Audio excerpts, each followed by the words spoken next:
जय हिंद, नमस्कार दोस्तों, मैं दिव्यांश नामदेव आप सभी का बहुत बहुत स्वागत करता अभिनंदन करता हूं। दोस्तों, जो पुरानी कांग्रेस गवर्नमेंट थी उसने 1992 में एक पॉलिसी की शुरुआत करी जिसका नाम था लुक ईस्ट। जैसा नाम था वैसा काम भी था, सिर्फ ईस्ट की तरफ देखना है, एक्ट कुछ नहीं करना है। और हुआ भी क्यों नहीं, मैं उसका आपको बेसिक सा कारण बताता हूं। नॉर्थ ईस्ट की अगर बात की जाए तो ना लोकसभा की सीट है ना विधानसभा की सीट है, और जहां पर सीट कम होती है वहां पर पॉलिटिक्स कम होती है।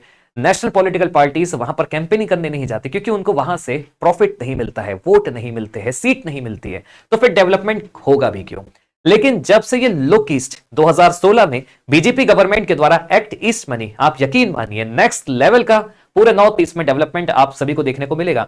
इंफ्रास्ट्रक्चर की बात करें, डेवलपमेंट की बात करें, रेलवे स्टेशन अब जाके वहां स्थापित हो रहे हैं, रेल लाइन अब जाके वहां बिछ रही है, 24 घंटे वहां पर बिजली अब जाकर आ रही है। तो आप समझ सकते हैं कि कितना बड़ा विश्वासघात किया था पिछली सरकारों ने नॉर्थ ईस्ट के साथ। लेकिन अब अगर मैं आपको बताऊं कि भारत और जापान के बीच में जो नंबर ऑफ एमओयूज हुए हैं उसमें नॉर्थ ईस्ट एक एंकर की तरह बनने वाला है, एक एंकर की तरह काम करेगा, एक ग्लोबल हब बनने वाला है। तो इसको जानकर बिल्कुल भी हैरान मत होइएगा क्योंकि जो अपडेट्स आ रहे हैं, north east at the heart of India Japan ties, इसके अलावा why the north east now anchors Japan India strategy. Japanese जो प्राइम मिनिस्टर अभी वर्तमान में भारत आई हुई थी जिनका नाम है सानेई ताकेची, उन्होंने पूरे टोक्यो की स्ट्रेटेजी का एक जो सेंटर था, एपिटोम था, जिसमें वो चाइना को काउंटर करने के लिए बता रही है, तो वो भारत का आज का नॉर्थ ईस्ट है। नॉर्थ ईस्ट को एक बहुत बड़ा ग्लोबल हब बनाने की जल्द ही तैयारी होने वाली है। इसमें भी लीड जो संस्था करने वाली उसका नाम है IIT Guwahati, leads North East Japan academic consortium. Why India's North East is central to the Japan Indo Pacific vision. और देखिए कितनी अच्छी बात है, भारत अब जाकर रियलाइज कर रहा है कि नॉर्थ ईस्ट के पास क्या कैपेबिलिटी है। रिसेंट डेवलपमेंट की बात की जाए तो लेटर ऑफ इंटेंट के थ्रू आईआईटी गुवाहाटी कंसोर्टियम के साथ नॉर्थ ईस्ट और जापान का पैक्ट हुआ है। और ये जो कोलैबोरेशन है, ये कोई छोटा मोटा कोलैबोरेशन नहीं है। आईआईटी गुवाहाटी पूरे नॉर्थ ईस्ट की सबसे बड़ी संस्था है।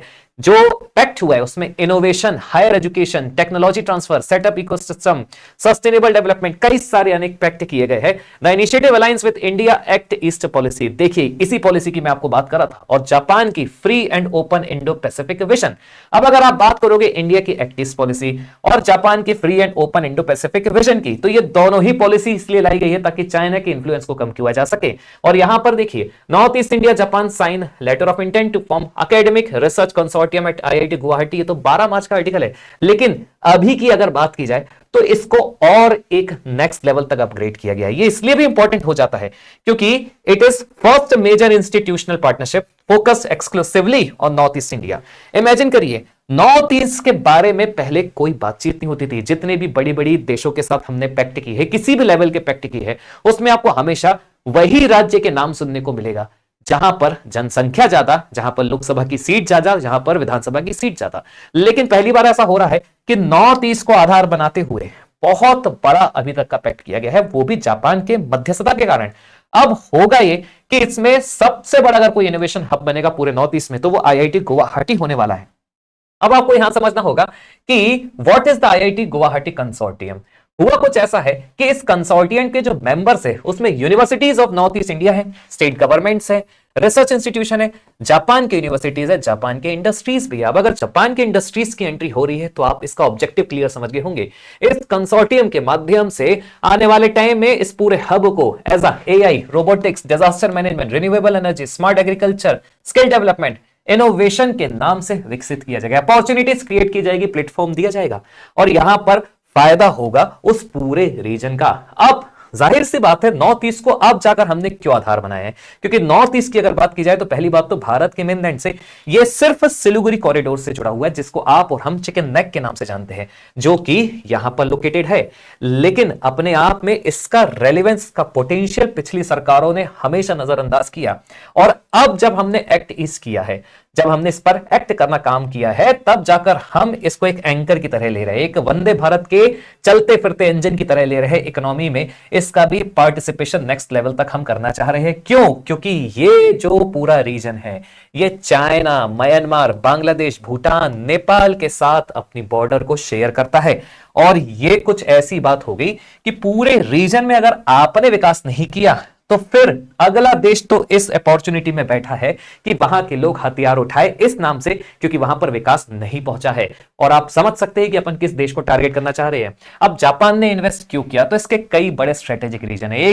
एक रीजन तो मैंने आपको बता दिया, काउंटर चाइनाज ग्रोइंग इन्फ्लुएंस। और ये इंडो पैसिफिक स्ट्रेटेजी का पार्ट है।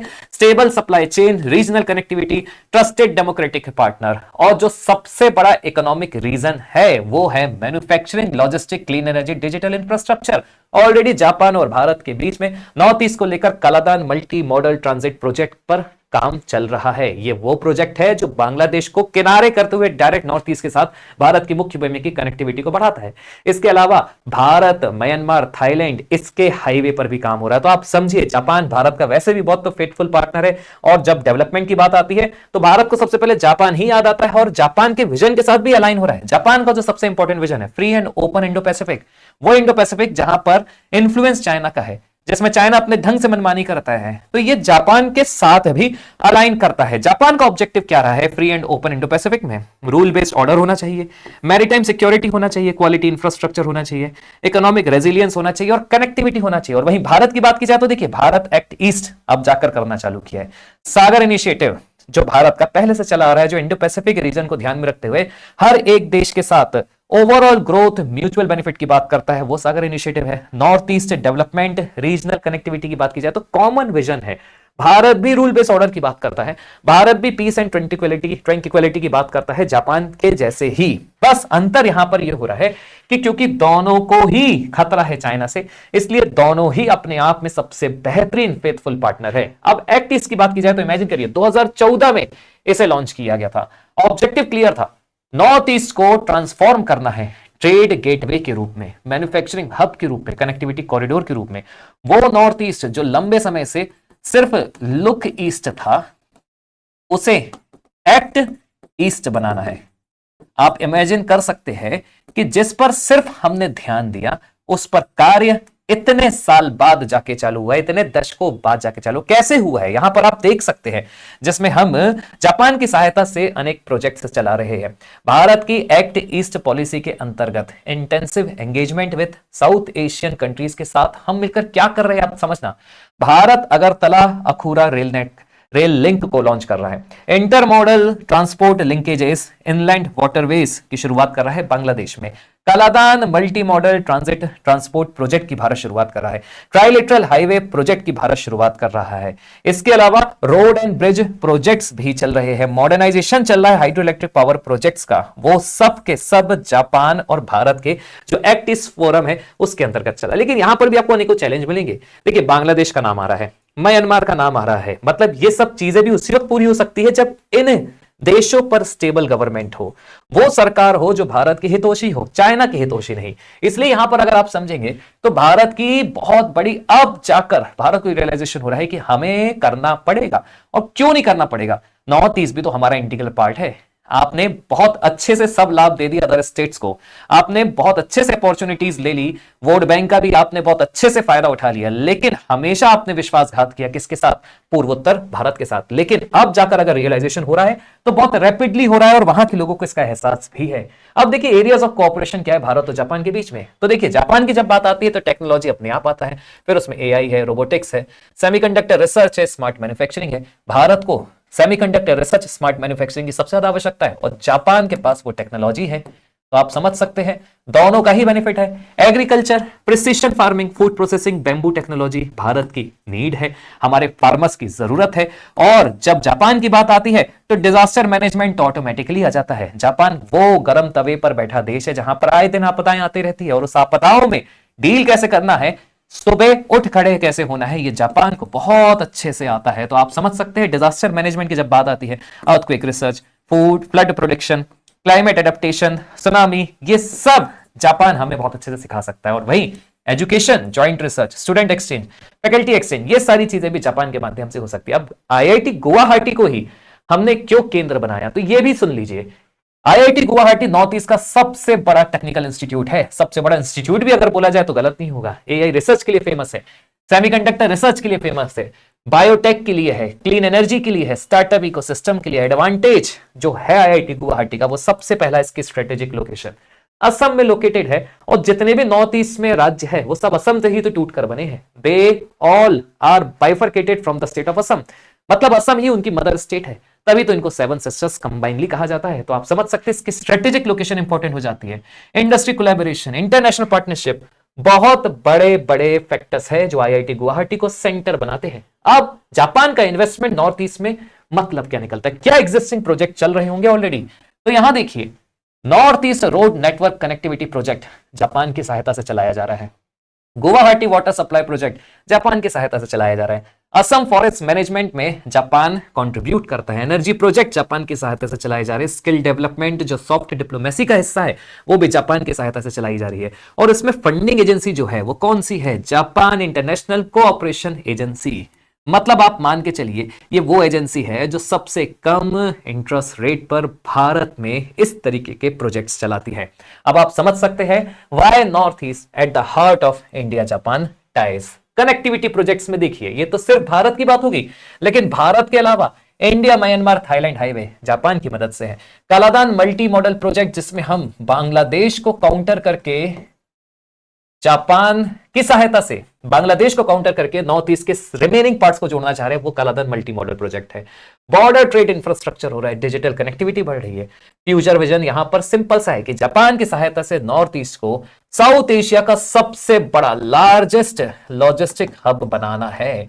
और जब कभी भी लार्जेस्ट लॉजिस्टिक हब की बात आती है, इसका मतलब यह है कि यहां पर अवसर है, अपॉर्चुनिटीज है, लेकिन पिछली सरकारें इनकेपेबल थी। सरकार को अभी समझ में आया कि नॉर्थ ईस्ट के पास कितना बड़ा पोटेंशियल है, बस यहां पर हमें पहुंचना है। ग्रास रूट जो लेवल की डेमोक्रेसी है उसे नॉर्थ ईस्ट के हर एक कोने में पहुंचाना है। कंपैरेटिव पर्सपेक्टिव देखिए, जो भारत के विभिन्न क्षेत्र है वहां पर किन किन अन्य देशों के साथ भारत ने पैक्ट भी किया है। देखिए, नॉर्थ ईस्ट में तो जापान की एंट्री हो चुकी है। चाइना को काउंटर करने के लिए सबसे अच्छा देश यही हो सकता है।